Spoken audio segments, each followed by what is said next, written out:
I've stood outside my house in Montana, looking at the northern lights crackling against the night sky. To me, that's magic. And that is Christopher Paolini, author of Aragon, Eldest, and many other fantasy novels. And if you know, you know. Yeah, and if you don't know, where have you been? But I think it's all over the headlines. There's been a very visible aurora across like most of the mid to northern states in the U.S. So at this point, I'm tired of seeing the pictures on social media. I was also guilty of posting to social media.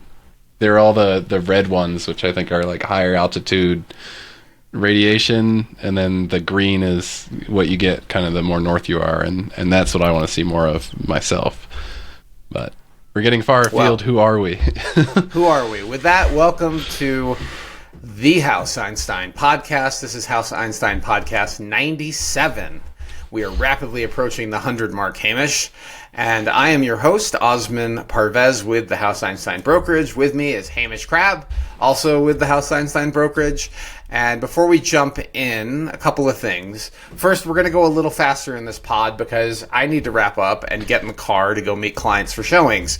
Because believe it or not, podcasting is not my day job, and that means we're gonna go quickly through some things that might have been more fleshed out, but we still promise you that this will be an entertaining podcast. And let me walk you through our core topics today. We are going to be talking about moldy messes, in particular, looking at the buy side and sell side risks of an increasing health hazard in real estate and some of the strategies one might employ to mitigate that risk.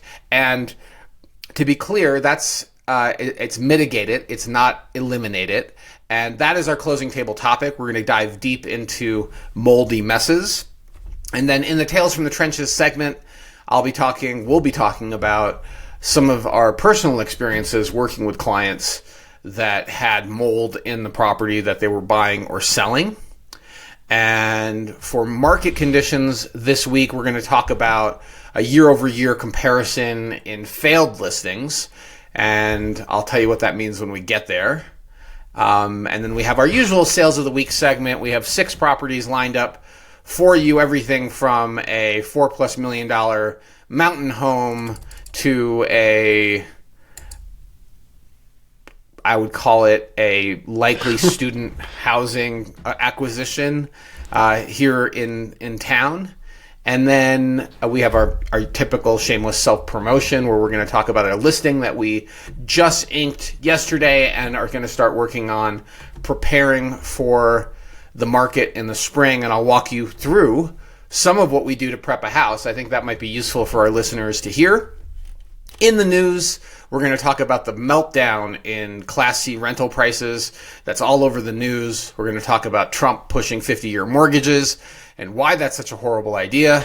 And also, of course, we're going to touch on the Aurora Borealis, also called the Northern Lights, and how that's everywhere in social media, before we wrap up the podcast with our usual carve-outs. And the carve-out segment is where Hamish and I talk about what happens to just be top of mind for us, whether or not it's real estate related. And that is our topics du jour. Our mission in this at the House Einstein Brokerage, which sponsors this podcast, is to help you make a smarter real estate decision. Everything we think and do, it comes from that frame of mind. The podcast is entertainment, so please do not make any real estate decisions, financial, personal, spiritual, any major life decisions. Don't make them on anything you hear in this podcast. It's not us. But we do. It's not us. We do hope. Yeah, don't blame us for your bad decisions. We do hope that you are entertained, and I think that's probably enough of a little disclaimer. If you'd like to learn more about the brokerage, of course, you can find us at houseeinstein.com. You can sign up for the newsletter, which is currently going out every other week.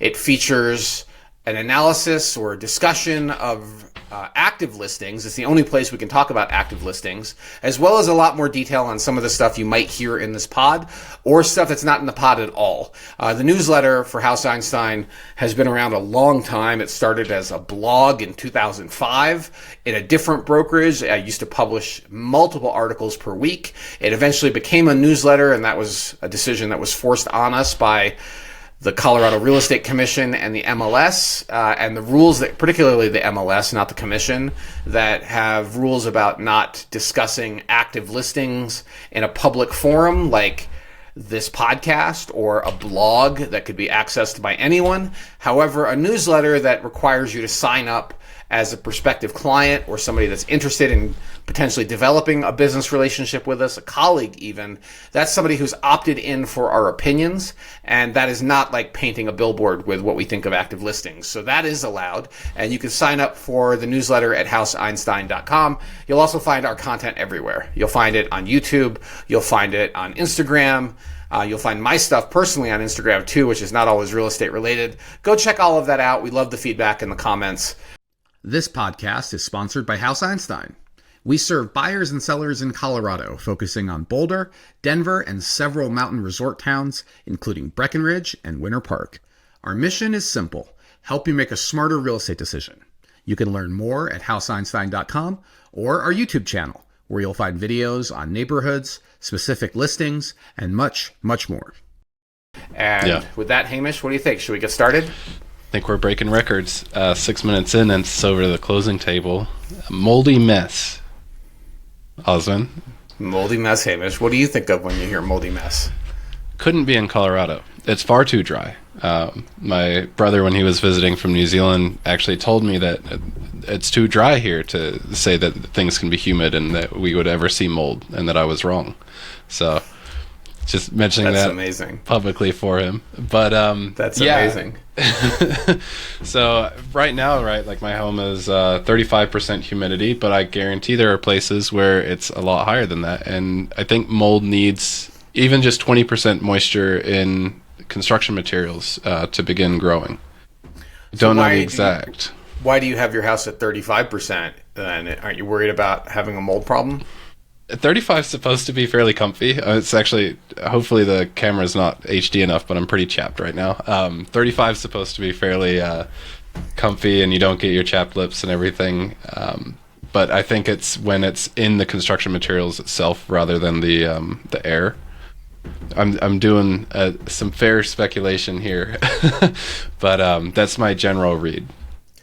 Well, I'll be honest, and maybe you can look this up while we're talking, but I had a client last week ask me about built-in humidifiers in HVAC systems, because we were looking at the furnace in a house as we were doing a tour, and I mentioned it's a high-efficiency furnace. It looks like it's decent quality, and it's got a built-in humidifier. And the client said, isn't that kind of risky? Like if you're putting moisture into closed, dark areas of your ventilation system, like aren't you risking mold? And I said, boy, that sure sounds like it to me with my science background. I don't think I would do that, but people do, and so far so good. I have not heard of those systems causing a lot of mold in ducting, and often they come with a black light or UV light that's designed to kill the mold spores that might be generated in the system. But I don't know if I would do it. And then I said and they asked what typical percentage humidity are these things running, and I said I think they run as high as 30% or maybe even higher. But again, I'm not an expert in mold, and I can't recommend you put one of these systems in. It's sure easy enough to stop using it. And if you have a concern over mold, we could test the house. But typically these issues are solved at relatively low prices, at least here in Colorado, as long as it hasn't gone too far. Other markets, I've heard horror stories. In fact, we had a client from Miami who told us they found mold in their HVAC system, and they were into it for over $100,000 to try to get rid of the mold problem in their house. Do you remember the client I'm talking about, Hamish? From Florida, I think so. They didn't eventually close. They decided to choose a different market. They visited up here twice, and then they decided I think they ended up in the Pacific Northwest or something like that. But mold was a huge expense for them in Florida. Yeah. So I asked Lord GPT, and relative humidity being at 35% is fine. It's apparently on the lower, drier side for relative air humidity. However, yeah, when it condenses and gets into construction materials, like 20% is kind of that threshold where mold can begin to start growing. So it's... But Hamish, isn't the metal ducting of your house a likely place that you're going to get condensate? Like moisture sticking to the wall and then getting higher than 35%? I'm not beating you up on this. I'm because like metal isn't a food as far as I know. I mean, there could be some crazy fungi. But the moisture will condense. The moisture will condense there. So there could be nutrient in the air blowing through. Totally. And if you've seen one of the last pods, you know what my ducts looked like. Right. But I think more, and maybe I introduced this a little bit complex, but with the whole like now thinking of relative humidity and then thinking of like the material's moisture content itself. And there is actually, we've been talking about mini splits a lot, and like with tightness of homes and like modern construction homes and mini splits that don't actually like circulate the air past a room or have an indoor-outdoor exchange to kind of dampen humidity, you do get mold issues and condensation inside. And on the topic of the past clients who had to redo all their HVAC, have you seen that reel going around? And it's like, we left for a 6-month vacation and the housekeeper turned off the AC, and they're like walking through the house, and the entire house is just, I mean, every wall, every surface, it's like your reel, but on steroids of just mold. Like the ceiling fan was so moldy that it was like drooping. I've seen those videos before, and I think that is something in extreme high humidity environments like Florida. The air conditioner dries out the house, right? Like it's removing moisture as it's cooling. And I'm not an expert in that because we don't do real estate in Florida. So those that are listening in the Florida market probably know of this reality much more than we do, and the costs that are associated with turning off your HVAC system in an airtight house in a high humid environment. That sounds like a horrible idea. But let's focus in on our market. And what I will say is that prior to 2013, and I've been doing real estate in Boulder since 2005, and prior to that, I had real estate experience from Nantucket, which is a humid environment. But moving to Boulder and getting heavily into real estate beginning in 2005, what I heard and found on the ground is that no one talked about mold. It never came up. No one tested for mold. Occasionally you would hear of people maybe having a mold allergy and discovering black mold, but the awareness had not grown to where it was a routine part of due diligence when buying a house or mitigation when selling a house. And then 2013 hit. And in the fall of 2013, and I think this was September, we had torrential rains that lasted days. And that heavy, heavy rain resulted in flooding of a lot of Boulder properties. And almost overnight, concerns over mold exploded. And having hauled out my share of materials from people's houses, because the neighborhood came together, right? The community came together. In fact, there was a group that self-organized for volunteers to go help people who didn't have flood insurance, were elderly, had basements that became waterlogged, and needed support to get these basements cleaned out.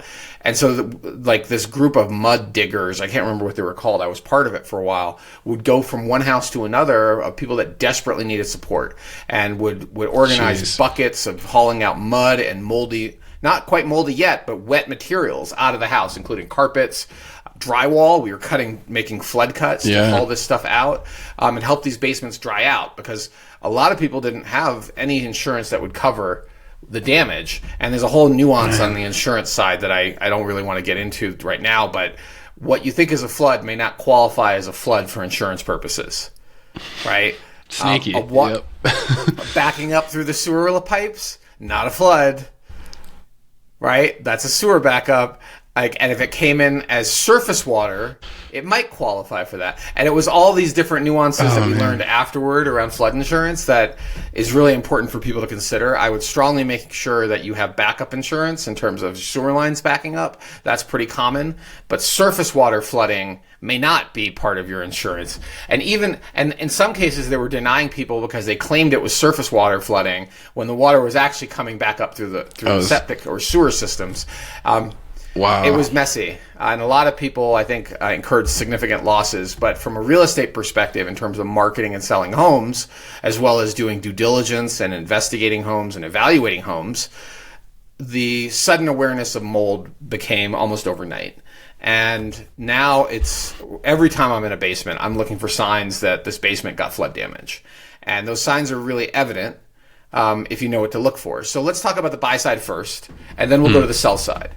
So from the buy side perspective, the biggest risk is that you buy a house that has an ongoing mold issue that was not disclosed, that's missed by your inspection, and you move into the house and you start to develop health issues related to the mold. It takes months to figure out that it's the house making you sick.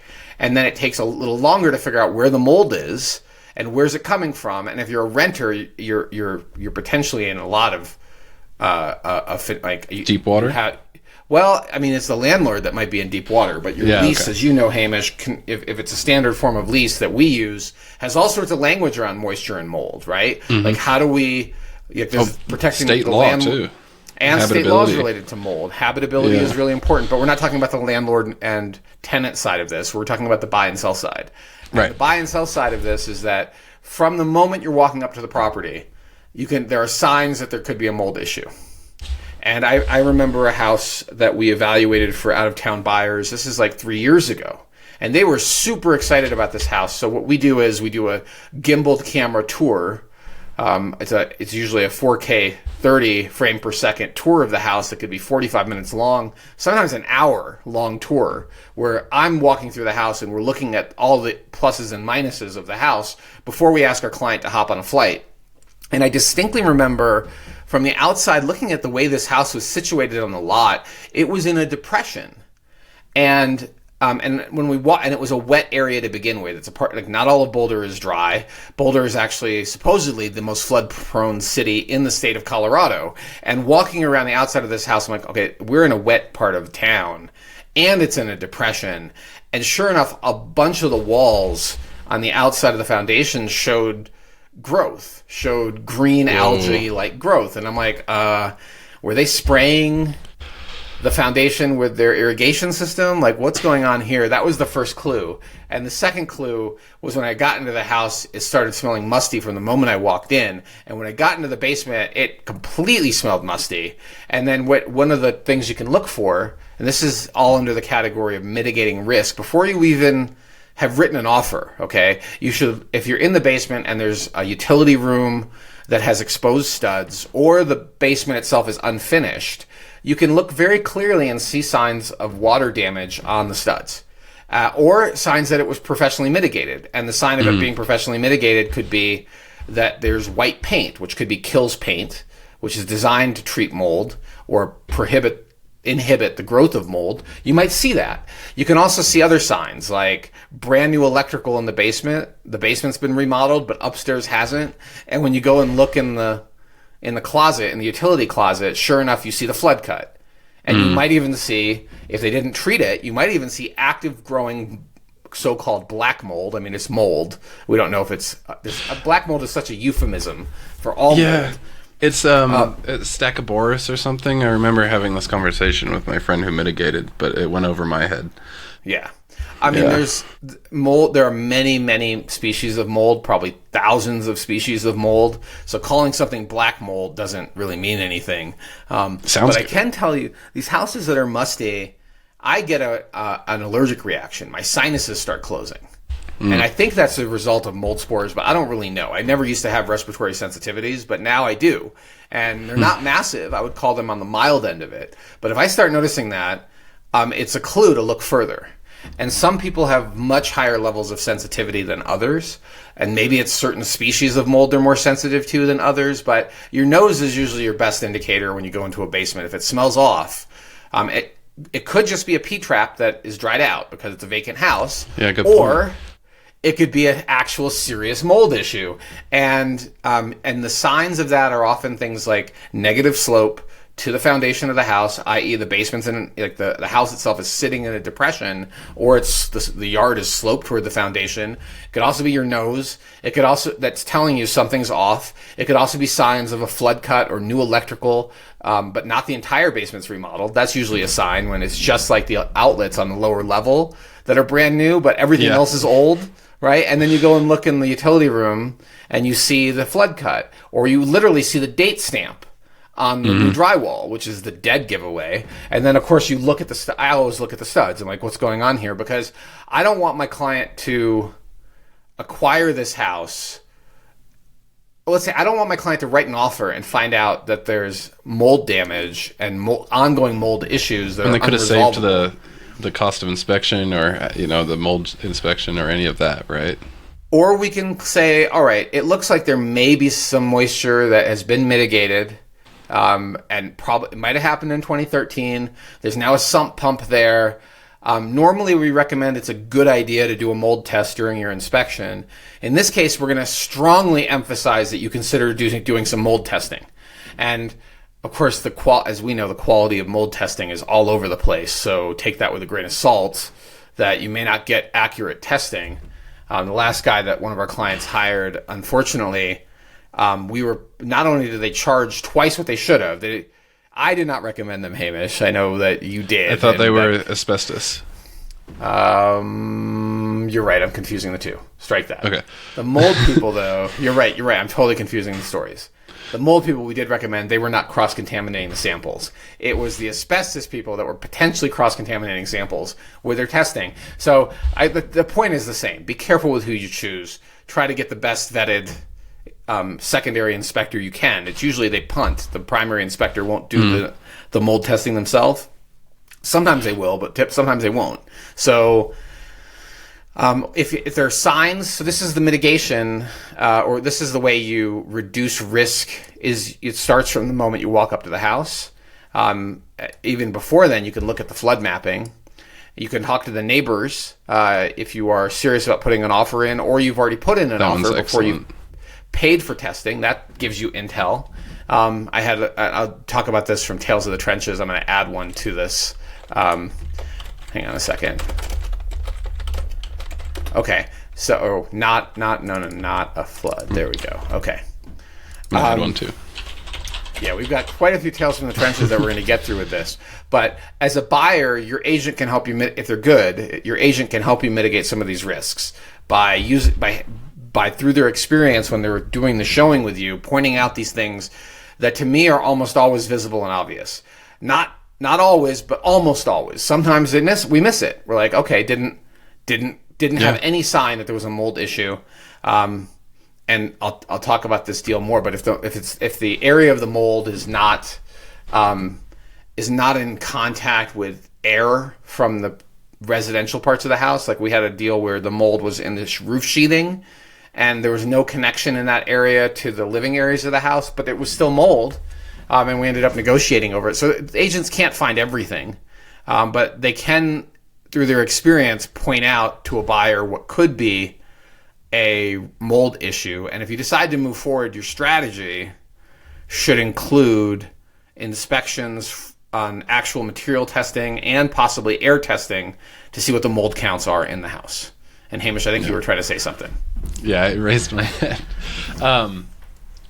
This house, don't need to raise your hand. You could just cut me off. Yeah. Top of mind is Ozzy posted a reel not too long ago showing mold in a home. That home, to me, has like the black spot from Pirates of the Caribbean, right? Like people come in and they see that, they want nothing to do with it. Is that not?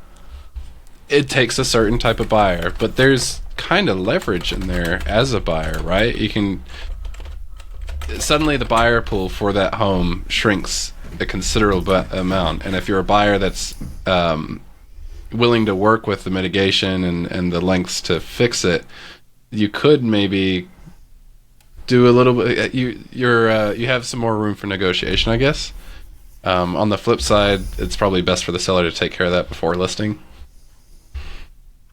I mean, you've opened up a complicated can of worms. I know, and we are short on time. And we are short on time. And so what I'm going to say is that if the seller is not disclosing what is visible and obvious signs of mold or other problems in the house, it's a red flag. Or maybe I'll call it an orange flag, almost red. Like, you may want to think about the fact that they're hiding other stuff that you can't see. And they know things, and they just don't want to disclose. And what Hamish is referring to is a showing last weekend. I won't mention the address, but I will say that the listing is full of AI-generated imagery. It looks amazing. And then as you're walking up to the house, I'm realizing, oh my God, there's water damage everywhere. Like, the garage siding is showing huge amounts of water damage. The decking on the front of the house looks like it hasn't been touched in 2 decades. It's all curled and pulling up to the point where I looked at my client who started walking on it, and I literally said, look, I'm going to say this really clear. I don't think it's a good idea that you're walking on that deck. Wow. You could do what you want to do, but crap. So that you don't sue me because you got hurt, I'm going to make it clear that I don't think it's a good idea you walk on that deck. And I looked to the girlfriend who was standing next to me. I'm like, you heard that, right? I told him not to walk on the deck. Okay, great. Go ahead. Walk on the deck. I'm not going to stop you, but that deck looks really sketchy. And it got worse from that point. We walked into the house, and I'm like, okay, it smells off. And then we started noticing structural issues. And then I was like, okay, well, let's keep looking through the house. We're here. We look at the kitchen. We start talking about, okay, what would it take to mitigate or to renovate this entire home? Start throwing out numbers.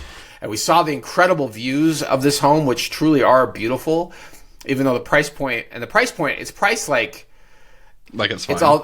It's in great condition and has great views, right? And then we get to that one bedroom, and I'm like, oh my God, that bedroom clearly has ongoing moisture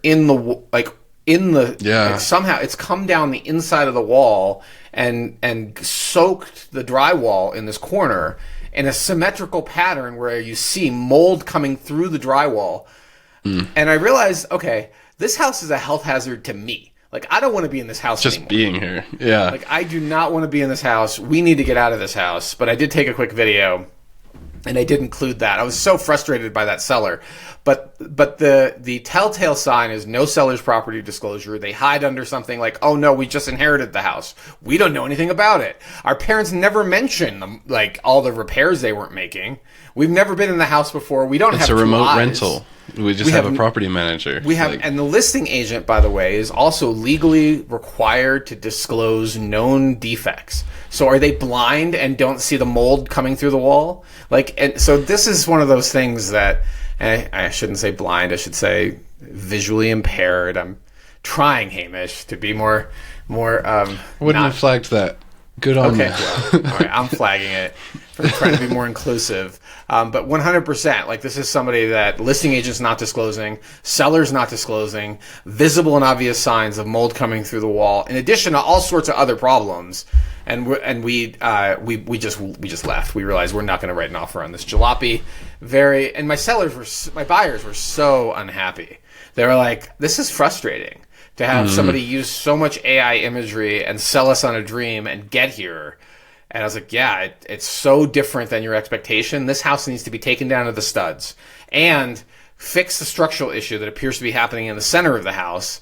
I can't confirm it, but based on how the drywall is splitting and the floors are collapsing, and then the active moisture intrusion, and possibly a bunch of structural elements in that corner are also rotted. It may not just be the drywall. It could also be those studs have been soaked and soaked and soaked to the point that they're failing.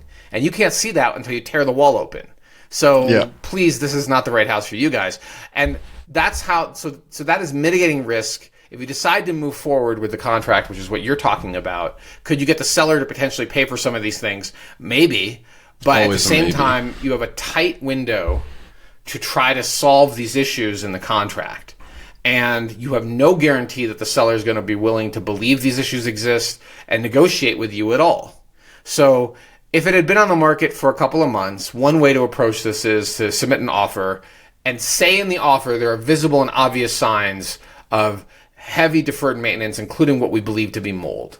We are willing to purchase this home at this discounted price, provided that the cost to mitigate these issues does not exceed a certain threshold in our investment analysis. If it does exceed a certain threshold or is more expensive than we anticipated, we reserve the right to terminate.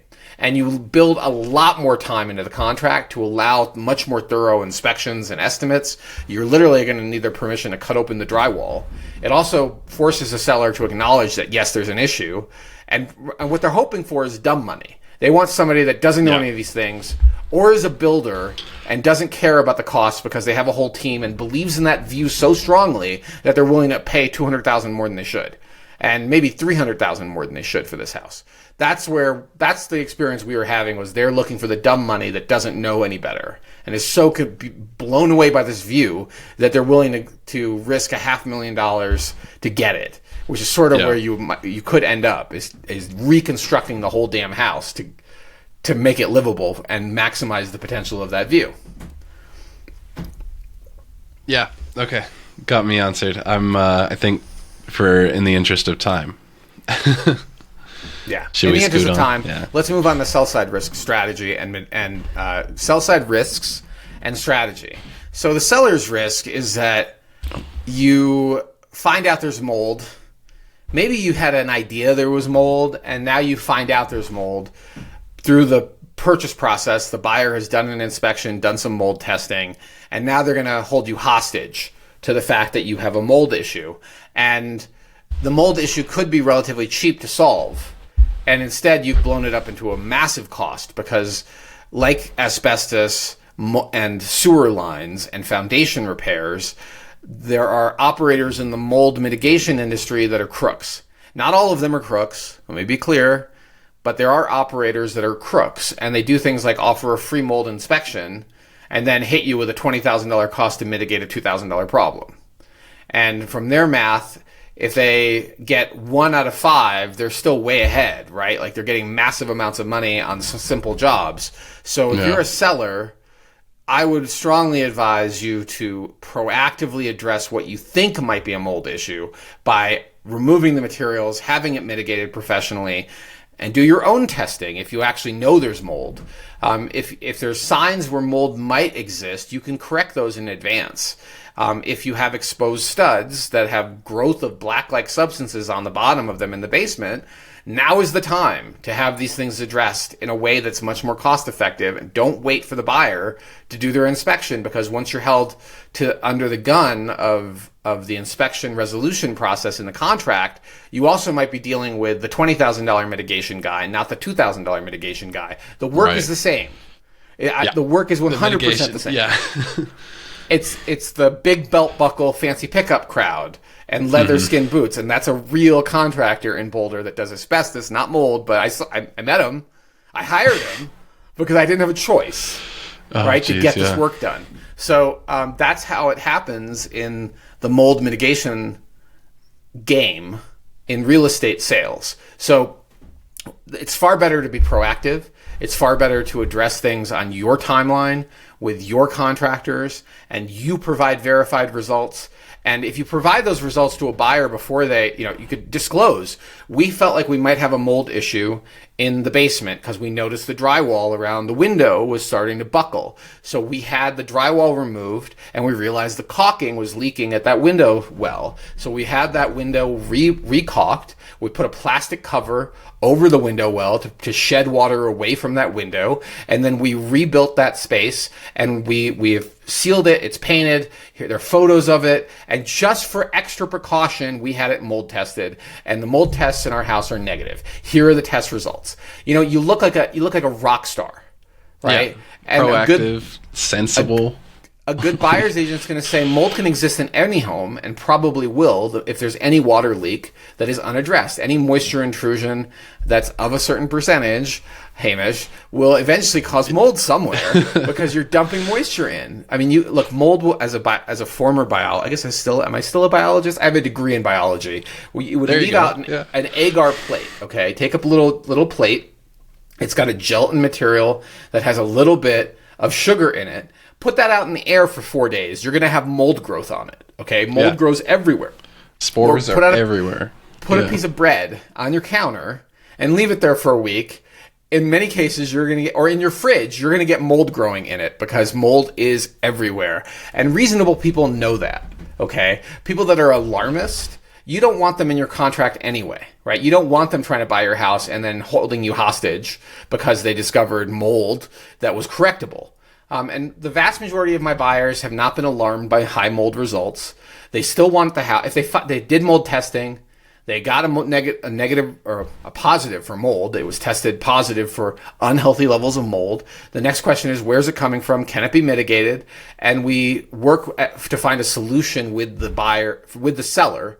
So the buyers and sellers work together to find a solution that works for everybody while protecting the buyer's right to exit if they don't feel like the solution is satisfactory.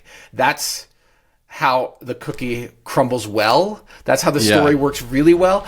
And so it's all about finding agents that have dealt with this before and know how to communicate well, don't create liability for you, and help you get the sale process completed in a way that's ethical, transparent.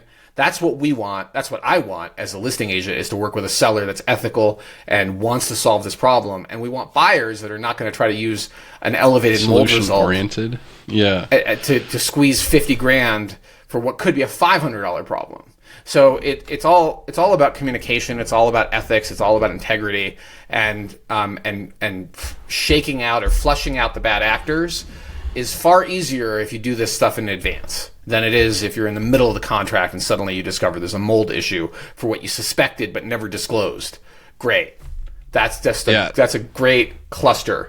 Now you're beholden to the Well, now what's going to happen is the buyer's going to terminate because they think you're lying, and it's going to cost you even more money and time on market. And when you come back to market and you say, "Oh, well, my buyer terminated because they had a mold issue, and which I now have to disclose. We fixed the mold issue. Please pay me the same number." They're going to say, "No, it's worth X less." So it costs you double time and a lower sale price. Yeah. All right. So that's the buy and sell side risk. Now let's get to the fun part of the stories. Hamish. You perfectly answered, I think, what I was asking for, though. So, nice job. It's a bit of a minefield. We've talked about the risk. We've talked about the strategy, and now let's talk about tales from the trenches. Should I bring it in? I think you should talk about your experience, Hamish. I see Hamish Mold in this list of things. I think it's your turn. Yeah, we actually, as a quick aside, in science class forever ago, I think I was like 12. Cut out circles of bread and put them in petri dishes, and just wafted them through the air, and then different moisture contents of the bread, and saw what grew. Awesome. That was in New Zealand too. It's so humid as hell, and tons of mold. Oh yeah. But, yeah. My mold story is the basement in my home got a facelift, we'll call it, and we noticed like a kind of like a dipping in the carpet, and it was what looked to be the original or very old carpet. And so we pulled it up, and sure enough, there was mold on the carpet, like on the underside of the carpet. So we ended up pulling open a few walls in the basement and pulling up the carpet entirely. And to the best that we can understand is the seller used a self-leveling compound on the basement floor. And because the slabs in Colorado, at least, they tend to crack and heave and do certain things. So the seller, to prep for sale, used a self-leveling concrete. However, they didn't let it dry, and they let it self-level right up against the drywall. And so there's, when we went and pulled out all the drywall and everything, there's a very clear like lip on where the cement kind of dried up against, and then a space for the drywall, and then the stud. So it's like, I mean, it was a pretty shocking job, but the residual moisture from that led to, I don't know, it was probably DIY like $1,200 or so to correct and fix and get the carpet in and everything going again. But we're there, and I've got little access holes in the drywall that I go and check with a moisture meter, and it's been good since. But it was, an active leak, or a place where water has pooled, or condensate in AC. It's not necessarily environmental moisture that causes, like, climate moisture that causes mold in a home, right? There's all sorts of moisture sources in a home, completely excluded from this being Colorado that will get you mold. Yeah.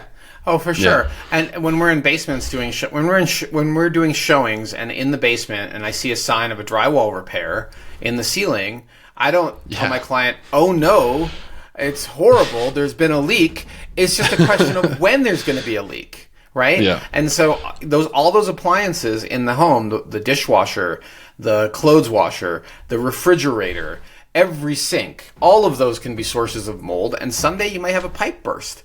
Or you might have a drain suddenly start leaking, like we did in one of the rentals that had been there for a decade and had been installed incorrectly. And one day, just the right motion or vibration caused the unglued PVC to come apart. And that suddenly rental has another drip too, by the way. We'll talk about this offline, Hamish. This is new information. Inside the house or outside the house? It's the unfinished basement ceiling into a catch. So it's like and it's also on a drain that doesn't get used, so. Okay, we'll look at this. Yeah. It's like an under sink kind of thing. Yeah, I'm borderline like it's PVC. I can just cut it and cement it myself, but let's talk about that offline. We need to address it, right? So water leaks are the reason there's such a strong pause for me is that water leaks need to be addressed immediately.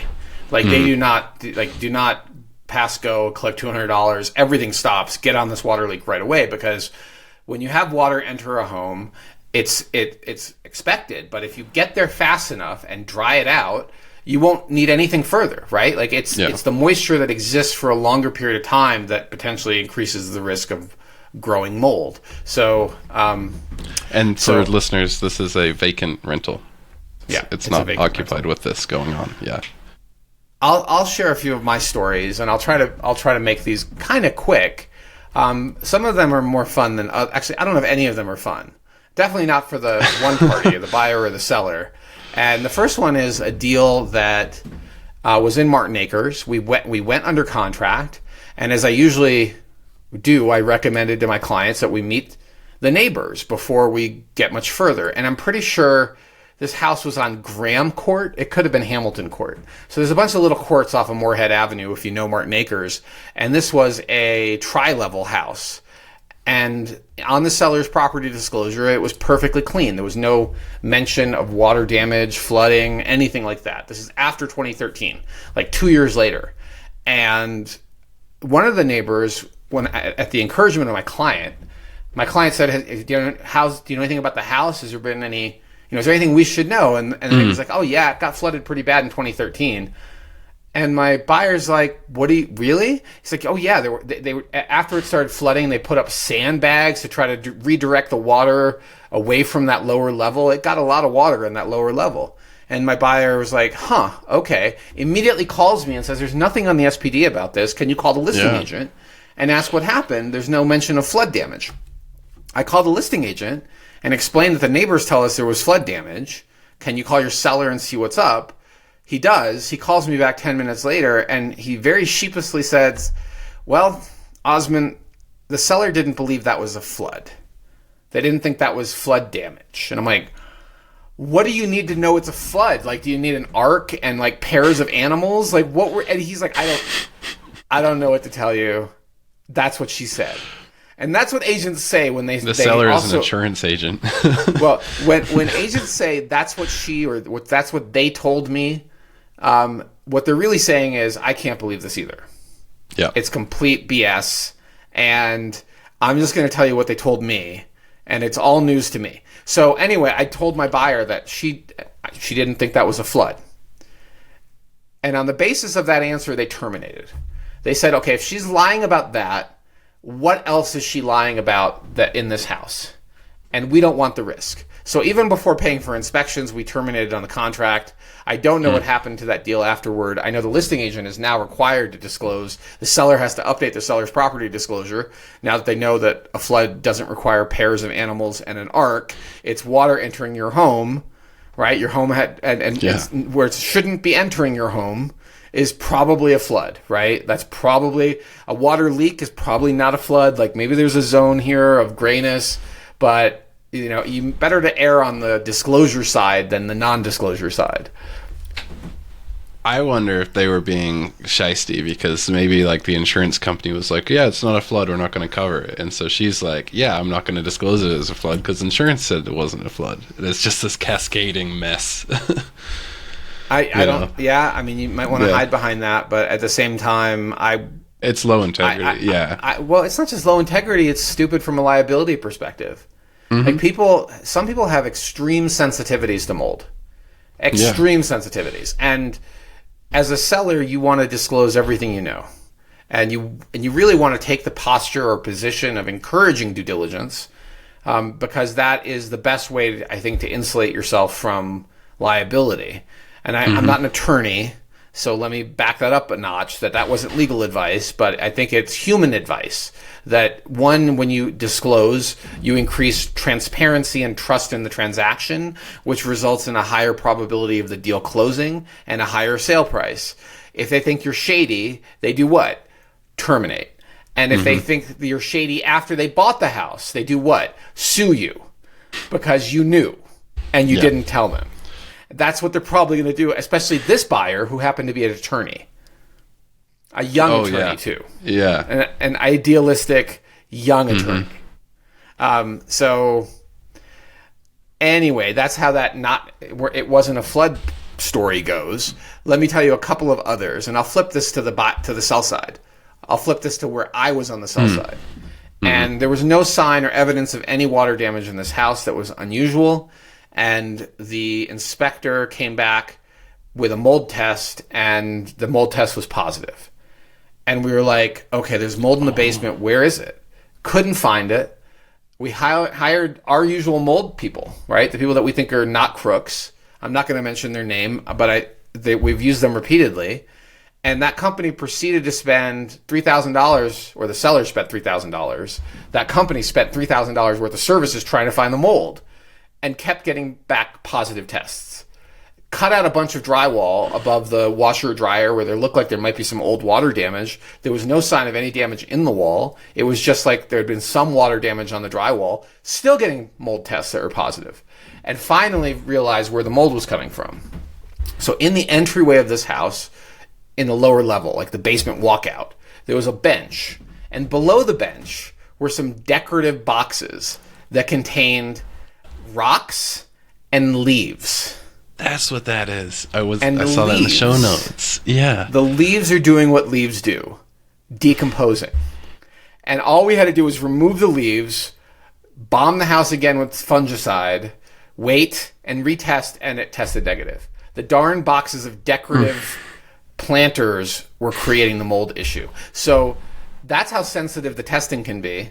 And if you want to reduce the risk of high mold results, you might want to consider adjusting your plant decay happening in your plants, right? Or remove the plants. The problem is plants look really nice in a listing, right? Plants create a sense of warmth and living environment, but living plants also have the risk of mold. Fungus is in soil, like it's part of the soil ecosystem. I don't like plastic anything, okay? But this is where plastic plants have an edge on real plants.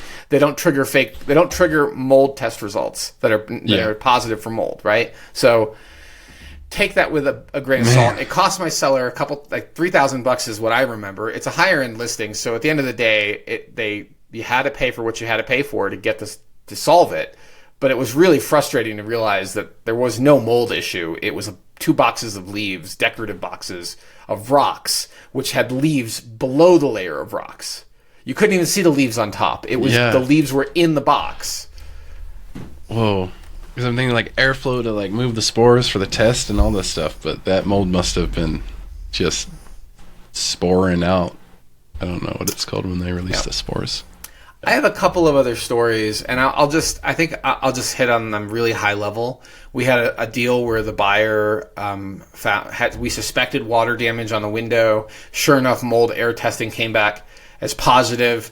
It was that window, and it was exactly the story I already shared, where the window had not been properly caulked and was leaking into the drywall, and the company removed all of that material, the studs, the drywall, fixed the window, put it all back, painted it, retested, and the house has been good ever since. And my buyer, I thought she might terminate, but she was very calm, and an older buyer, right, who's seen things, right, is not scared by a little mold test result, doesn't have health issues related to mold, and was very satisfied with the professionalism of the seller in addressing it. And that was, again, under $5,000 to solve.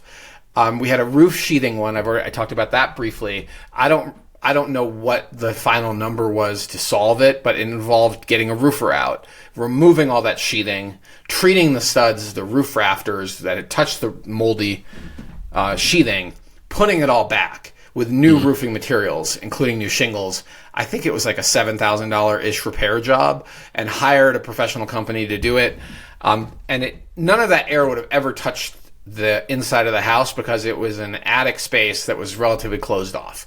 But for peace of mind, my buyer wanted it out of there. So we negotiated on it. We got the work done. Seller was a little annoyed. It was right on the edge of, do I care? Because it's not in the living spaces. It's clearly not leaking anymore. Everything is dry in here. The leaking happened with the old roof, not the current roof. Oh, yeah. But they decided, no, let's get rid of this moldy material. We don't want any of this in our house. So fair enough. We negotiated on it. We got it done. And that last one is the $100,000 story from our Miami seller who sold in Miami and was thinking about buying here, and they were so deathly scared of mold because of the 6-figure mitigation that they had engaged in. And I think it was the ducting, Hamish, which is why that 30% moisture rating, every time I'm thinking about you dumping moisture into your ducts, you may want to just get a room humidifier. You can look it up. I don't have a humidifier going. This is just the house and how it breathes. I bet you're probably around 35% relative humidity as well. I thought you had a humidifier and you were going up to 35%. Okay, no, got it. Yeah. Yeah, and I'm like, it's I'm pretty in line. I'd start to get worried around like 55, 60 for relative humidity personally. But I think it's a very interesting thing to put moisture into your ducting. I don't recommend it. But I'm not an expert, and I'll wrap up with that again. Tales from the trenches. I personally just think it's a bad idea, right? Like, solicit the experts. Yeah. Yeah. If you have a health issue in particular, but even if you realize that mold claims and mold-related health issues are on the rise, insurance companies are declining claims that are related to mold, anything that increases the probability of mold doesn't sound like a great idea to me. Yeah. If you want to live in a humid climate where your skin doesn't get dry, you may want to live elsewhere, because we don't live inside houses alone. Use lotion. We also use lotion. We live outside, like in Colorado. That's true. All right. Nice. I think that's good. Yeah. I think that's good too. Time for market conditions. And we're going to hit on this super high level and super quick, because what I want to do is give you data you really can't find anywhere else. And that means thinking about a data point that you can consider what the meaning of this is. Okay, we're into the fourth quarter of the year. We're now halfway through the fourth quarter of the year.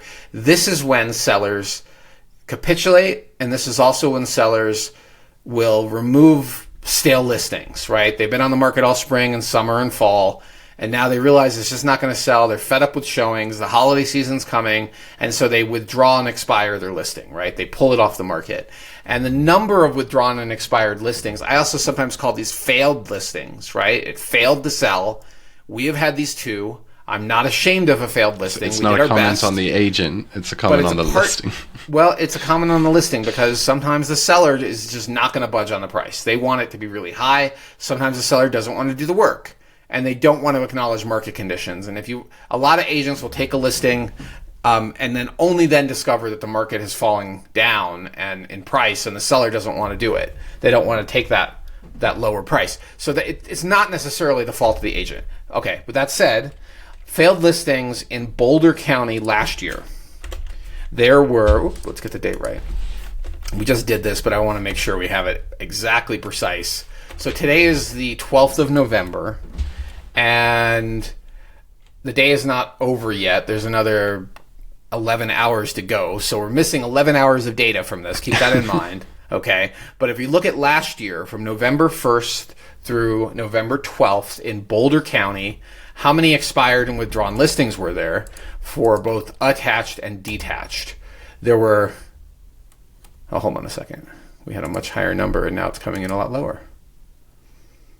Well, that's very strange, Hamish. I'm seeing, oh, no, it is a lower number. Never mind. My brain went the other way around. Okay, so detached and attached listings last year, there were 57 withdrawn and expired listings.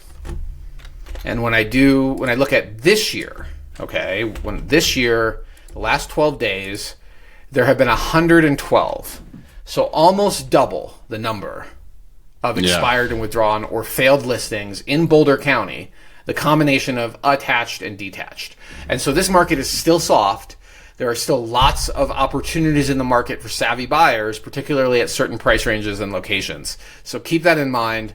If you are a seller, I just gave this advice to a potential seller that it would be far smarter to list in January or February than list in November or December, which is traditionally the slowest time of year. And this is another data point. The number of failed listings is nearly double a year ago. It is a soft seller's, or it's a strong buyer's market. It's a soft seller's market. It can never be both. That's our quick and dirty update for market conditions. Yeah, that's a good one. And sales have been remaining relatively the same, right? It's inventory that's shot up. For the most part, right? Sales have been across our region. We're seeing a sales pattern that is very similar year over year. What we're seeing is more new listings entering the market, and the percentage of active inventory that's selling is lower. So so the overall inventory picture is growing, but it varies somewhat by which community we're talking about. So I don't want to make too much of a generalization. And what I just shared with you was Boulder County, which also encompasses Longmont, Lyons, City of Boulder, Louisville, and Lafayette. All are part of Boulder County. Nederland even, And Nederland, absolutely. Yeah. Okay, let's move to our next segment because we are on the clock today, baby. Chugging right along. 56 minutes in. All right, sales of the week. We're going to try to cover 6 of these, and I'm going to do these relatively quickly. And Hamish, just to warn you, I'm going to ask for your quick take too on each of these because I talk way more than you do, and I feel like I need to get a little more out of you. I'm working on it. All right. Okay. All right. I'll speed look at these guys. Yep. Okay. Our first one is 409 Wild Horse Circle. And this is a property that is in one of the weakest segments of the market. It's the plus $3 million price range. It's also in the lower foothills. And Pine Brook is absolutely one of the most desirable sort of lower foothill neighborhoods, if you will, in the city of Boulder. You hop on a bike and you shoot down Linden. You're downtown in 15 minutes. It's really quick. Wow. You're maybe in a car, it's 15 minutes. Maybe it's 20 minutes on a bike. It's very, very close to the city of Boulder. And it typically trades at a premium to, say, 4 Mile or Sugarloaf. I think it's similar to Sunshine Canyon. So these are the main canyons that you see to the west of Boulder. Pine Brook to... well, actually, if you go farther north, you have Left Hand. But you've got Pine Brook, and then you've got Sunshine, which is the continuation of Mapleton. You've got 4 Mile, and then you've got Sugarloaf. And all of these trade a little differently. And Pine Brook typically trades at a higher value. This is a larger than normal property or larger than typical property, 5,320 square feet. It's relatively new, built in 2011, has a 3-car attached garage, and is sitting on 4 acres of land. It has stunning views. It also has a really rare feature, an observatory, which, I mean, that is really something special. Somebody was very passionate about astronomy and our night sky and celestial objects. That's really cool. It has a mountain house aesthetic that I think is very dated on the inside, or very kitsch, it kind of like big exposed log beams. I'm with you on the dated end. Yeah. So this one looks a little dated. Sometimes they look really nice. There's this modern mountain house look, and that's not what this house has. It has more of a traditional, old-fashioned kind of look to it. log cabin-y. Looking at the finishes, I see things that remind me of the 90s, not 2011, but genuine, yeah. Truly, and color choices. Yeah. Exactly. It totally looks like a 90s house. But from a deal perspective, here's how it went down. Listed in June for 4.75. It went under nothing happened. It finally went under contract until in September. So over 100 days or more than 3 months on market. And it took another almost 2 months to close. And when it finally closed, it closed at 4.2, which is nearly 12% below the list price. So huge discount to get the deal done, and probably required because the high end is much slower and negotiated discounts are typically bigger. And that's a very healthy discount to the list price. It's not atypical for this price range in the fourth quarter. Awesome location, cool exterior, very dated interior, and hopefully the buyer is really thrilled with it. I kind of feel like it's going to be another second home for some people, especially with that observation. That's kind of just a cool sizzle feature that may have caught their attention. You've got to add to your carve-out now, yeah. Yeah, I don't know how much I'll talk about it in the carve-out because we're running out of time, but I just did a tour of the CU's observatory, which was very cool. Their astrophysics department observatory. What an amazing original telescope, and then the newer ones on the observation deck, and the personnel, the researchers that run that place. We were lucky enough through my wife's involvement with CU to get that tour, and it was just awesome. Yeah. Ready for my thoughts? Yes. Interesting, and I guess good to see higher end mountain home selling, especially.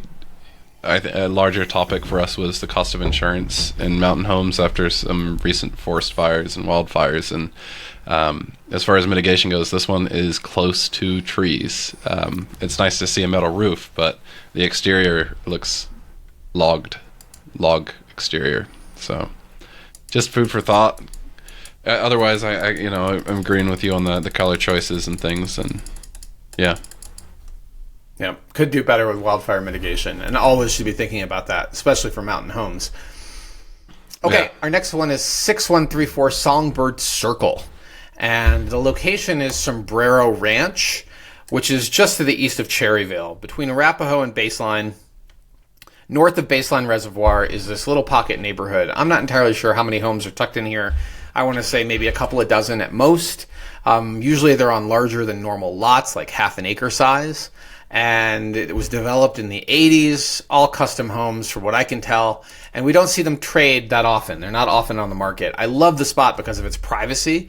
I hate the spot because of its mosquitoes. It's damp, right? It gets a lot of bugs in this pocket neighborhood. I would still live there. I love Cherryvale. I think it's a cool spot. Gapter and Old Tail are just to the west of Cherryvale, which is even more premium. So very nice, sort of hidden away, off the radar spot for larger or more moderate size homes. And this particular one, built in the 80s, 4 bedrooms, 4 baths, 4,300 square feet. And it was listed, so here's how the deal went down. It was listed at 2.89 in August, which is not a great time to list a home, end of the year. And it was available for a little over a month before a buyer locked it down, and it closed at 2.775. So not a massive discount to the list price. So priced probably about right. Remember, buyers always want to negotiate something off the house. And cool place. It had a pool. It was nicely finished. I think it's probably close to turnkey. There's some things it might need, like maybe the floors could use a little refinishing. Maybe some of the... one thing I think that's neat to look at is the paint scheme in this house is much more modern, and that helps it feel less dated. Even though, as a percentage of the purchase price, it's trivial to repaint an interior. And it dramatically helps the pace of the sale and the interest from the community. Everything looks really manicured and done up. I'm not crazy about the Tudor style. I know it's a thing for some people. This looks like a mix of like 80s architecture and Tudor style finish exterior. Like normally you see Tudor on historic looking homes, and it's not a historic looking home. It just has a Tudor exterior. Yeah. I don't have too many comments for this one. I like the first shot of the pool. It almost looks like it's through like maybe a telephoto or something. Just some really nice shots in the pool, and the photography in general is pretty solid. Yeah. Yep, I give kudos to the photographer, but also to the seller, I think, for prepping this one. And it would not surprise me if they chose to paint it immediately before listing. Some of these exterior photos don't look like late August; they look like midsummer. And I think it might have been a multi-month process of prepping this house, but it sold relatively quickly in what is not normally a great time of year to sell. It is sub 3. So kudos to the listing agent for pushing that price below 3 with the seller, maybe insisting on it, because above 3 is very slow. And below 3, you're going to get some activity, especially for a house of this size and especially in this really great neighborhood. Yeah. All right, next one, 1521 Mapleton Ave. Ooh, this one's got to be painful for the seller. And it's a really interesting spot. I'm not sure if you've seen it, Hamish, but on the east side of Mapleton Avenue, on the north side of the avenue, on the east side of Broadway, north side of Mapleton Avenue, there are these homes on a subdivision called Lover's Hill, built in the late 80s, kind of typical size, 3,000 square feet, 3-bedroom. This one had, I think, 5 bathrooms. And listed as attached. So something is attached, probably the garage. Our garages are attached to each other. It's not a fully standalone single-family house. There is no HOA, which means party wall. It means party wall agreements are what govern your relationship with the neighbor. Tiny lot, but very functional in terms of square footage and bedrooms and baths. But because of that probably shared wall, it didn't attract much buyer interest. Interior, of course, I mean, it's not bad looking, right? It's traditional. It's a little. Some of the colors are a little dated. There's some signs of wear and tear, so maybe not quite as well prepped. Certainly, the interior had not been repainted, which you could look at the difference, right? In those darker colors, it might be more to someone's taste, but not current paint palette. And the house was listed. Here's how the deal went down. So great location, functional house, probably not a bad purchase for living. And it was originally listed. So this is one of those things you really need to look back through time and ask yourself, are you sure you want to buy this thing if it took this long to sell? So it was originally listed at 3.5 in September of 2022. So listed the wrong time of year, probably didn't prep it, and overpriced the listing above 3. Nothing happened, and the listing expired in April. They brought it back to, they cut the price twice during that period from September to April. First, they cut it to 3.25, and then by March, they cut it to just below 3, 2,999,900, right? Like, which is like Walmart style pricing, tranche right? level, yeah. Like, why not just make it 299.97? All right, so April, they pull it off, they put it back on, refresh listing. Nothing happens till June. This is 2023, 2 years ago still. And all summer, nothing is happening. They cut the price. Well, they withdrew it briefly for a day. Yeah. For unknown reasons, they withdrew it. When I see one-day withdrawals, usually what I imagine is the listing agent and the seller just had a fight. And the seller says, I don't want to list with you anymore. I'm so angry at you. You're not getting this done. And then the listing agent's like, I can withdraw it, but it's not withdrawn. You cannot list with somebody else. I'll pull it off the MLS until we solve this. And they move it into withdrawn status, and then they have another conversation the next day. And boom, the price suddenly drops to 275, and it's back to active, right? So it sounds like seller realized they can't fire their listing agent and better listen to their advice. It still wasn't close to low enough. By July, that listing expired. All right, July of 23, 2 months go by. Well, a month and a half. Month and a half goes by. September, they have another agent. I don't know if it's the same agent or a different agent. Let me be clear. I don't have time to research everything. But they did put it back on market in September at 2.695. So once again, we're playing the just below the threshold game. Nothing happens all the way to July of 2024, where they cut the price to 2.5. There's another one of those one-day withdrawn and then reactive things with no explanation. Back on at 2.5 in July. And then by September of last year, it was withdrawn. It expired again. Okay, from the end of November until January, so a period of about a month. No, actually near the end of January, January 22nd, it was in expired status. But January 22nd, they brought it back to market at 2.5. Nothing's going on. April, they cut it to 2.45. And it goes under contract April 11th. But that buyer bails out. After a couple of weeks, they say, nope, not going to work for us. And the listing goes back to active in April of this year. So now you've been on the market for 2 years, and you just had a buyer break up with you. That has to hurt. Finally, in October, it goes under contract. That's October of this year. And 2 days ago, November 10th, it sold for 1.9. So the list price was 2.45, and the buyer realizes that after 2 years of pain, including being left at the altar by one buyer, these people are probably ready to capitulate. So let's lowball and see if we can get a really low price. And they got 22.4% below list. That is an outstanding negotiated discount for the buyer. Really painful for the seller. You are looking at a price that represents about half of what you thought you were going to sell this thing for. You thought you were getting 3.5 to begin with, in 2022, and now you've accepted 1.9. I would love to say that it's a different, kudos to the buyer's agent, but it's the same team. It's an unrepresented buyer going through the listing agent. So I'm not going to say anything else about that. We do deals with these agents. I don't know the full story. I'm just reading the tea leaves based on the deal notes. And what the deal notes say is 22% negotiated discount. This seller, after multiple years, capitulated. And of course, and this is one of those telltale signs that you should always look. What did they pay for the house? Okay. It appears they've owned the house since 1998 when they acquired it for $588,500. And at that point, the names kind of bounce back and forth, but the same name appears repeatedly. So I'm pretty sure that the $0 transactions in the title record are just internal family transactions. And then it finally sold by that original last name, who lives in Hawaii. So out-of-state seller, multiple years on market, owned it for $588. This is like, if you're looking for the checklist for lowball, that's on the checklist, right?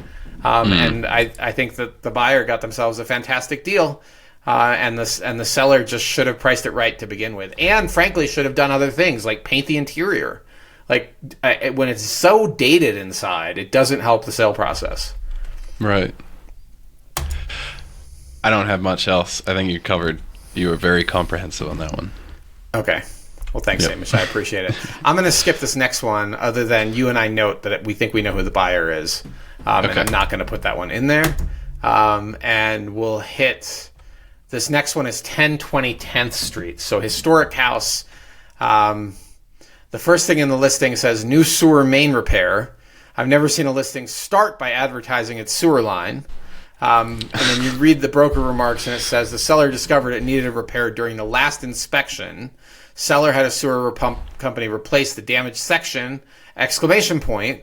Home is in decent rental condition. And when you look at the listing history, it does look like it had been under contract, and then with that deal fell apart. And probably because the sewer line issue and the seller didn't want to fix it. And then they had no choice but to fix it because the listing agent told them you can't sell a house that doesn't have a working sewer line, and I have to disclose it now. You should have just fixed it before you listed it, and it sold for 1.51. It originally listed at 1.7. But at least it's not a multi-year deal. They listed it in June. It went under contract almost immediately, and then boom, it fell apart. It went from pending to withdrawn status over a month later. So that's the part that's a little weird. Like, why was it in pending status for so long? I think they probably were trying to work out the details here, but I don't really know exactly what happened. The one thing I do note is that this location is heavy with students. It varies block to block. For sure, you're going to hear student parties. And judging by the condition of the home and the bedroom and bath count, I think it most likely is a CU parent acquisition that will have students living in it, because it makes a lot of sense from proximity to the hill. It makes a lot of sense for somebody that doesn't want to pay the slumlords and buy the house, and then Junior can rent the bedrooms to their friends, learn some things about business, economics, home maintenance, have some more responsibility as a young person. I think that's the backstory of this house.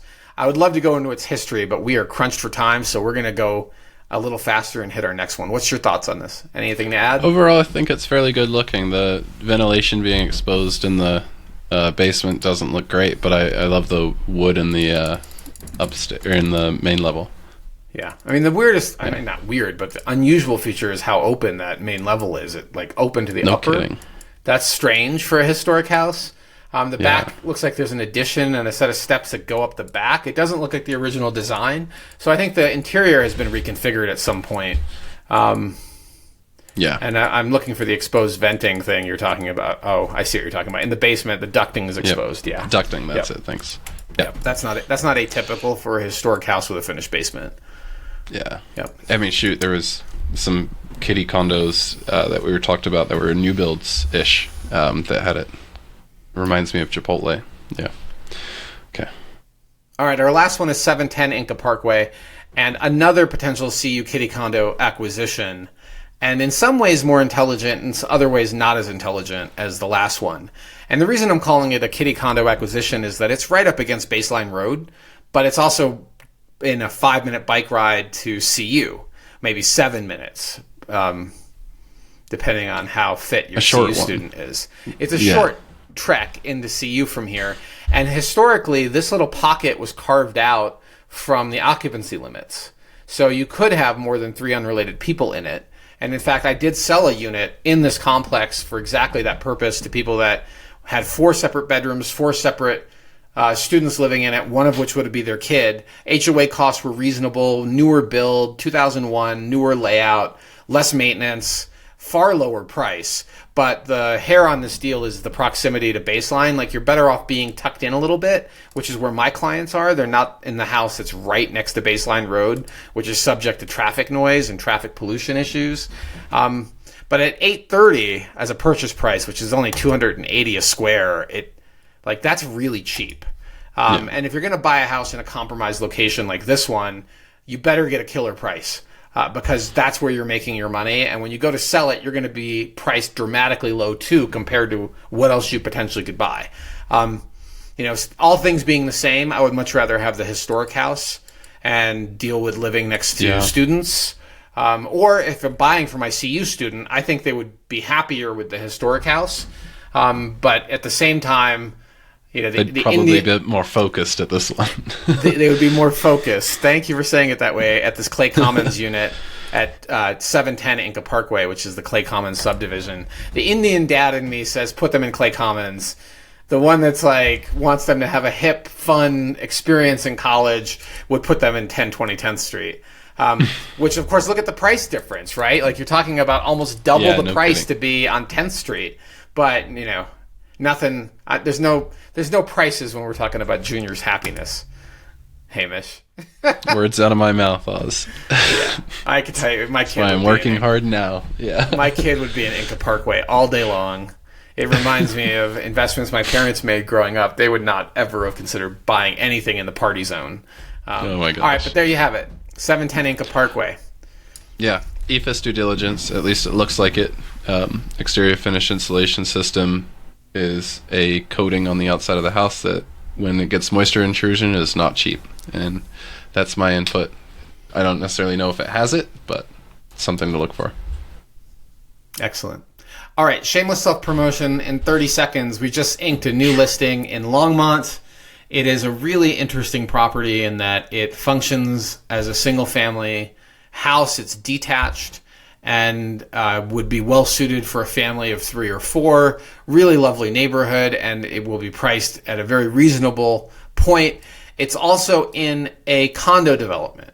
So the outer walls and roof are managed by the condo, even though it's a single-family detached house. Pretty good deal.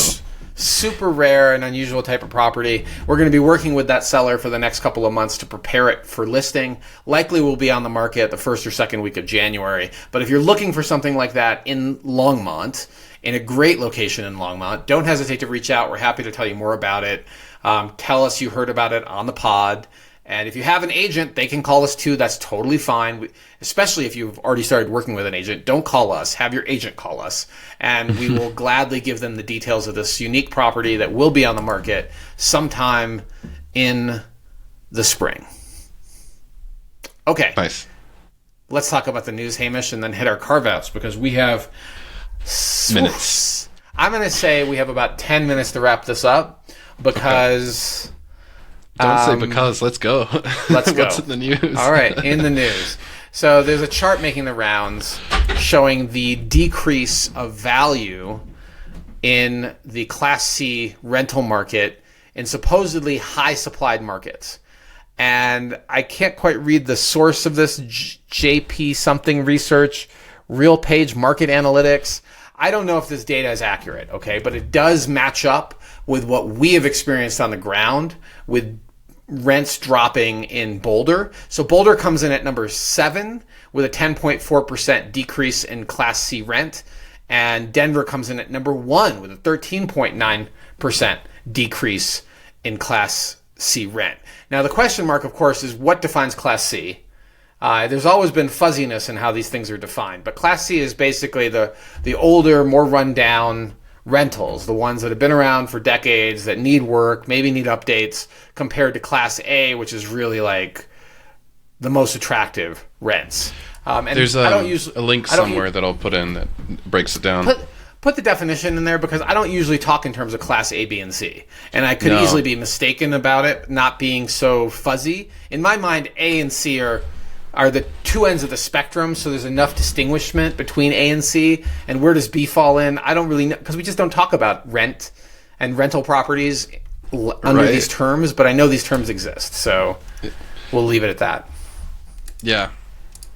Crazy to see. I think there's places in Denver that are offering like an icon pass and stuff to new leases. Yeah. Interesting. So absurd. Anyhow. Yeah. Okay. So that should be a warning sign or maybe an opportunity sign for those that are well capitalized to acquire rentals in prime locations. Like when the market's really weak, it's not a time to buy dumpy properties. It's a time to buy the ones that are in better locations that have more upside in the long run. And so if you're looking for that, there's a lot of opportunities in the market, but nothing cash flows. So you have to ask yourself, am I catching a falling knife? Or have we reached bottom? And that brings us to our next news article. Hamish, Trump wants 50-year mortgages. What do you think? Yeah. Much like the Aurora news, I'm pretty sure it's everywhere. At least it is on my feed. I mean, I watch a lot of YouTube, and all these thumbnails are like, terrible idea, and then it breaks into the 50-year mortgage. All of the math that I've seen on it too, it lowers your payment by a big $200 a month, which, having lived in a home now for 3 years, property taxes and insurance increases about $100 a month a year. So that savings is going to be wiped out just on that level over a couple of years. But the biggest, I guess, it's not even hidden cost is that your interest that you'll be paying over those extra 20 years is in the order of hundreds and thousands, if you're even just looking at like the average home price for the U.S. At the rates we're at these days. So there's a lot of discussion on what makes affordable housing or what makes housing affordable, and I think this is not that.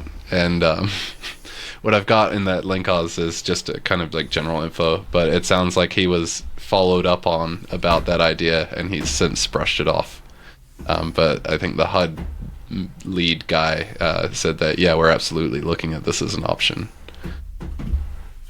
That's the general skinny. I mean, I people with a financial acumen or financial understanding of how interest works should be horrified. And I have firsthand knowledge, not in the real estate market, but years and years and decades ago. I briefly, for a summer, for a year, I worked in auto sales.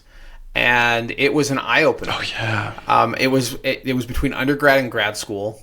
I don't think my parents were particularly supportive of this decision, but I still wanted to experiment with working in the automotive industry. I thought that would be interesting. And I thought, why not? Look at these cool cars. Why don't I get involved? And they hired me, I can't believe it, as just with an undergrad degree to go sell initially Chrysler and then eventually Audi, Volkswagen, Porsche. It was a sister dealership, and I moved over to the Audi, Volkswagen, Porsche side. And I was so astounded at the number of people that were buying a monthly payment. Like, what they cared about more than anything was their monthly payment. And often they would come in with $2,000, $3,000 savings to put down, and making sure that they got the lowest monthly payment they possibly could. They didn't care about anything else. And that was primarily the entry-level cars. The Porsche guys would schedule appointments and pay cash. They did not finance, especially through the dealership. And this is a long time ago when the dealerships weren't as shady on the financing side. Today, the dealerships are really shady on the financing side. Yeah. But back then, they were not. And but I just couldn't believe. I had no knowledge of how the way the world worked. And now when I drive on the highway and I see cars and all these fancy cars going around, all debt. Mostly it's debt. And that includes people that you think wouldn't be so up to their eyeballs in debt. The Audi people also were very debt-ridden. And what I found, they were usually social climbing, stretching to afford...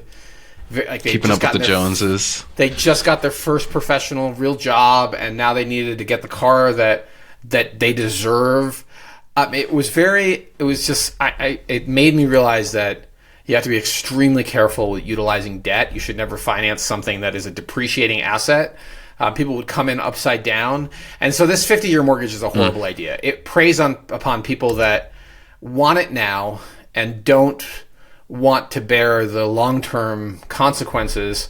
It's debt slavery for 50 years, right? I mean, you don't even know what's going to happen in this neighborhood in the next 20, or your jobs. It may make it $200 a month cheaper, but you're now on the hook for another 20 years. So who buys these? People that don't have the financial education, people that are impulse driven, emotions driven, and will likely end up in a bad financial place. Like, it's sowing the seeds of the next foreclosure crisis. I'm just wrapping my head around it. I mean, we'll see. It already sounds like it's less serious than it was first pitched, just in this week of it being on the news. But I mean, the only checkbox you get in an offer is like conventional FHA, VA, cash, right, or other. Imagine there's a checkbox for 50-year mortgage, and you're the seller seeing that. I don't know how much confidence that gives you in the buyer. I mean, if 50-year mortgage would still be conventional. Yeah, but exactly. You wouldn't see that it's at 50, but imagine if you did. Yeah. Right, you might feel less confident that this buyer can pull the trigger in a bidding war if they're using a 50-year mortgage. Gosh, yeah. All right, Hamish, I think it's time to move to carve-outs, and I did move this next news topic into the carve-outs, which I'm just going to touch on briefly because of how little time we have. We're sort of over a clock right now, and I've got to get to showings today. So our first carve-out is about the Aurora Borealis, and I'll just do this as part of mine.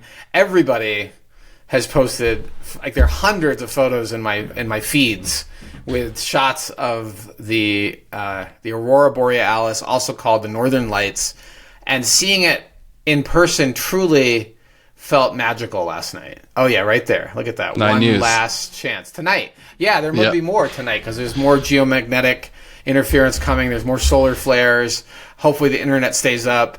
It is really interesting how you could see it so much easier through your phone because your phone has far better sensitivity to the light than your naked eye does. But it's still magical. So if you have an opportunity, get out there and check it out. If not, you'll see it 10,000 times in every social media feed on the in your world. Like, the entire feed is like photos of which is just cool and also kind of funny and magical. And I'm kind of happy everyone has this shared experience. And then this past week, a couple things that I just wanted to mention that are carve-outs was that it was Veterans Day. And I went down the rabbit hole and found some really old photographs of Veterans Day here in Boulder, although it used to be called Armistice Day, and that was celebrating the end of World War I. And right here in Boulder, a year and a half after, I guess almost 2 years after the end of the war, there was a parade, and they created an effigy of the Kaiser and put him in this cage, in this prison, and paraded the Kaiser around Boulder from Pearl Street up to Old Main. These photos are amazing, all the troops. And I guess I found that really curious, why you would put the Kaiser in a cage. And the answer, it turned out, is that the Kaiser escaped justice. He ran away to the Netherlands that had been politically neutral during the war and got asylum there, and did not have to face consequences of the war. Did not have to go to jail, was not executed because of the war. I don't know what happened to the Kaiser after that or his family. Take notes. But it was so infuriating that across the country, across the world maybe, there were these effigies made of the Kaiser because people wanted justice. They wanted this individual who they blamed for the war to suffer the consequences of war. And so this was sort of this spontaneous outpouring or release that people had toward the Kaiser of Germany after World War I. And it was really neat to see these photos because I was like, what is with this puppet in a cage? So you'll see that on my personal social media. Hamish, you may have also published it on House Einstein somewhere. It. But you'll see it on my Instagram if you want to check it out. I think it's still live. It's a very cool little 60-second video showing all those troops marching and the Kaiser effigy. And then the last piece I wanted to mention, it was just this past weekend we helped a really good friend and past client move a family member into memory care. And that was really an eye-opener in terms of, end of life, to really savor and be present with those that you love and care about, because you never know when you might suffer mental health declines. And being in a small home that doors lock on the inside was a reminder of how easily freedom can disappear from your life. And it could strike anybody. This person's only 60-something years old and is in a full-time memory care facility, and it's rough. But I was glad to be there for our client and friend and put our truck and trailer to use, even though it was most of the day working on that, but I was happy to do it. And Leo was too, but it definitely stirred our thinking in terms of take the vacations now, tell the people you love them now, do the things now, because life is very short. And that is my carve-out, Hamish. You've got some things to talk about? Yeah. Thank you for sharing your carve-out. Feel free to reflect on mine, too. I don't mean to just immediately shove the ball at you very hard. There, take it. No, I'm glad you checked in on the Kaiser. That's cool to know. And if I ever start world wars, I'll know to seek asylum in a neutral country. There you go. Good tip. Did you see the Ken Burns effect? Yeah, no, that one and the quality of that photo too irked me, because I AI upscaled mine and that didn't look quite right, and I tried all sorts of different things, and you were able to do that scale. Topaz. Yeah. No, that's what I used on. I tried it on mine. Anyway, the secret is zooming in on the photo to the maximum resolution. Take a screenshot, zoom out, take a screenshot, zoom out, take a screenshot, and stitch them together, or pan and stitch them together, and then apply Topaz and Topaz AI sharpen.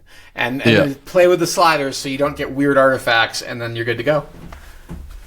Okay, I'm gonna have to. We might have to do like a shared call to teach me that. But mine is podcast related. So I think we've alluded a little bit to in-person podcasts at the office, and just yesterday I shot down there and set up 2 cameras and a microphone. The primary mission was just to make sure that the room was viable for audio, or whether or not we needed sound treatment, and it's good to go there. But it's really exciting. We're going to have I think 3 camera feeds, all from nice lenses, nice glass, nice cameras, solid microphones, and it's all kind of going to be routing into one computer. So there's kind of some configuration to go on there, and my editor brain's buzzing, like how am I going to get individual tracks for each of these and switch between and all these things. So there's an open source software called OBS, and it kind of lets you get it all aggregated. I ended up having to install another plugin that records all of these individual sources individually, so that all outputs to a certain place. And then there's the question of, okay, now we're in the cutting room, how are we going to edit all together? And Osmond and I have discussed a few plugins and things there, but it's a lot of fun to kind of tinker, and the office has, I think both of us have long thought of it as a possible studio space, so we're kind of seeing that come together. And as this progresses, there will be more updates and maybe some test footage and stuff. Hey, who knows, even next week or the week after, you could be seeing footage from that, and Osmond and I could be potting in person. Maybe we should record our Thanksgiving message to our adoring fans in the new office setup. The masses. Yeah, we definitely should. Hamish, I'm super psyched that you're excited to set up the in-studio recording. I think it'll be cool. It'll be fun to do it together and actually be in the same physical room together. But I have one question for you. What do you got? And that is, are you going to try to shoot the Aurora tonight, the Northern Lights? And if so, what's your setup? Okay. Man. And you got to be quick because we got to wrap. Yep. I have Spanish from 5 to 6, so what I'm going to do is probably prepare and get my equipment set up before I have my Spanish class. The fanboy in me is sad to admit it, but I think I will be taking the R6 Mark II versus my GH7 up. I'm going to find a curvy road, and I think there's one along Coal Creek Canyon that will look up into the sky, facing, pointing north, and then I'll be able to park. I want to try and get my E30 in the frame. So I'll park my E30, have the interior lights on, try and get a long exposure of the Aurora with the car, and maybe I'll shine my flashlight a little bit to illuminate the car a bit more too. Was this inspired by BP, the police photo of their car with the? Because they took, the Boulder Police has a shot of their car and the Northern Lights in the background from last night. This is inspired by Colorado Car Spotters, a Facebook group. So I wonder if, again, 10,000 photos, be original, right? Maybe I'll take a time lapse or something of the Aurora around the car as it's doing it, or something. That sounds cool. That sounds sweet. I wasn't accusing you of stealing the idea from the cops. I was just asking if it was inspired by the Boulder Police shot, because I thought that was a cool shot. Inspiration. I'm going to check that one out too, because I bet you it's probably a pretty good one. Okay. All right, folks. Well, you have squandered a perfectly good hour and a half with the House Einstein podcast, and in all seriousness, we deeply appreciate your listening and watching our content, your feedback, your comments. Even people stopping me at a restaurant and telling me they really like the podcast. That happened a couple of weeks ago. That felt really good. So thank you so much for doing that and for being part of the journey. If you like our content and want more of it, you will find it on YouTube, Instagram, Facebook, X, Blue Sky. You can also visit us at houseeinstein.com. The content on our website is not quite as fresh as other places, but it is where you can sign up for our newsletter. And the newsletter, once again, is the only place you'll hear me talking about active listings, unless you are a client asking me about active listings. Thank you again for joining us. We deeply appreciate you. We're sorry this one had to be a little short, but clients come first. I got to go. Take it easy. Bye-bye.